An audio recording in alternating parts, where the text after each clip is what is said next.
Hi, my name is Seth Damsgaard. I'm an honor caddy this year at Interlaken. Ever since I was 9 years old, I've been working with the ICC Yardage Books team to create over 600 yardage books for some of the best clubs in the nation. I helped draw and survey Interlaken earlier this summer, and I'm just going to spend a few minutes to walk you through how to best use the book during your loops. At the start of the book, you'll find the legend, which explains all the different symbols and acronyms, but it doesn't actually tell you how to use the yardage book. We also have a diagram for the green so that you know how to read those green pages when you come to those. And it's important to know that a few years ago, the USGA, which is the group that controls the rules of golf, they created stricter rules around any green reading material that's used when you're putting, so specifically on the green. The yardage books that we have here do comply with those rules, and if you're curious about looking into those more, you can read the details at their website, usga.org/GRM, for green reading material. Let's look at hole 10 as an example. So this is the overview page here. It's got a whole layout, it's got a compass, in case you're tracking wind, that can be really helpful, and it's got each of the tee boxes. We've labeled the most important points on a tee shot, which is going to be the bunkers, the water, hills, target areas. It's tough to get accurate numbers to these spots with only a rangefinder.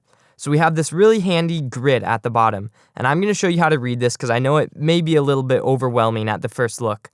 The first thing that you want to do is you want to find the tee box that your player is playing from. So let's say, for example, he's playing the tips. You're going to go to that 397-yard tee box, and you're only going to look at that row. Your player asks you how far it is to that first bunker on the right. You can see on the overview page that that's point A. So you're going to find column A, bring that down to 397, which is the tee box that your player is playing from, and you'll see that it's 236 yards to the front of it. And if he asks how far it is to carry the second bunker on the right, you'll find column C, drop down to the 397 row, and you'll see that it's 273 yards to carry it. Take note of the plus-minus column at the very end. That's going to tell you how many yards uphill or downhill the player needs to play their shot. In this case, it's going to be negative 11 yards because the tee box is up on a hill. So that 273 number is actually going to play like 262 yards to carry that second bunker. You'll also notice these hash lines throughout some of the holes. They just mark any major hills. This next page is broken out into two sections.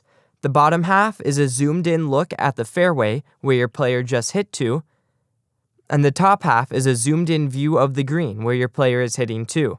And there's a lot of numbers here, we'll address them all. Let's start with these big bold numbers on this bottom half of the page. The bold numbers will always be by a dot, which signifies a sprinkler head, or by a tree or other fixed point, or by an edge of a bunker signified by a line. These numbers are the distances to the front edge of the green, which is marked by this target symbol here on the front left of the green part of the page. So let's say your player hit his ball in the middle of the fairway, right between the two middle bunkers. There's a sprinkler head there labeled 114. That's the number in parentheses, and that's the distance to the middle of the green. But if your player wants to know the distance just to reach to the front of the green, that would be the bold number. So in this case, it's 98 yards. And again, to that target icon on the left front edge of the green above. So, now you can make sure your player uses a club that goes at least 98 yards. But this is not the distance to the hole. Your rangefinder will get that for you.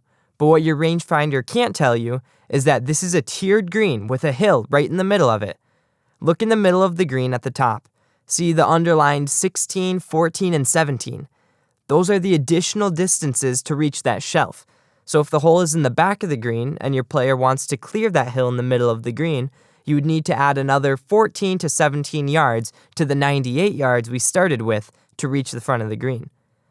That gives us about 112 to 115 yards to be able to carry that ridge.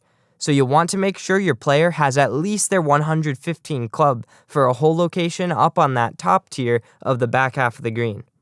On the fairway part of the page, you'll notice smaller numbers with an R next to them. That's the distance to the right carry, which is on the front right part of the green, signified by a big black dot and an R. So from our 114 sprinkler head, the carry to the front right portion of the green is going to be 102 yards. You'll also notice the plus numbers that go with each bold number. This tells us the amount of distance that we need to add to play a true shot because this is an elevated green. So, from 98 yards, it's going to play like 99 because of the uphill. Going back up to the top half of this page, you'll see all of these little arrows and numbers next to them. That tells you what direction and how many degrees the green slopes. The big 34 in the back is the depth of the green, and you can double check that yourself by using these grid marks. Each square is 5 yards by 5 yards. And the hash lines indicate major hills or mounds.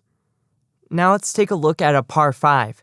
The big difference between a par 5 and a par 4 is that usually it's going to take an extra shot to be able to reach the green. The X up in the top left part of the hole is the distance to the front of the bunker, which is what your player will need to know if he's laying up. He's going to want to stay well short of that. Another thing that you'll notice is different about this overview page is that there's dotted lines at points C and F. The C and F points tell you how far you can hit it before you go through the fairway on a certain aiming point. The aiming point has a little note by it, so in the case of C, it's going to be at a big tree. So when you're standing on the tee box of hole 12, you're going to see a tree that's different than the others. It's way bigger. And you know that if you aim at that, then you have a certain distance that you can go to before you go through the fairway and into the rough. These aiming points can be big trees, little trees, sometimes even points of a building like a chimney. This next page is the second shot page of a par 5 hole. One thing you'll notice that's different is on the bottom half, there's an X number. That number is the distance to reach the bunker that I mentioned earlier. Your player is going to want to know that number and stay well short of it if he's laying up. On par 3s, we do have an overview page, but the details that you really want are going to be on the approach shot page. On the bottom half is a diagram of all of the tee boxes, and again that bold number is to get you to the front part of the green, signified by the target. Lastly, I'll mention that at the back of the book, there's a couple course notes pages where you can mark down anything that you found important or helpful for yourself while caddying, or things that can be helpful for your players that you want to mention to them again in the future. So I want you to recognize that your rangefinder can't tell you everything you need to know about each hole. It's only going to give you the distance to the flagstick. Use your yardage book for those tee distances and layup distances and distances to different parts of the green, and use the greens page to know the slopes of the green and where your player might want to land the ball. But also know your player. Some players might not want all this information, so don't overwhelm them. These are PGA-style books, used mainly by the most competitive golfers who can control their shots really well. And if you're caddying for a player like that, they're much more likely to appreciate all this information you can provide them from your yardage book.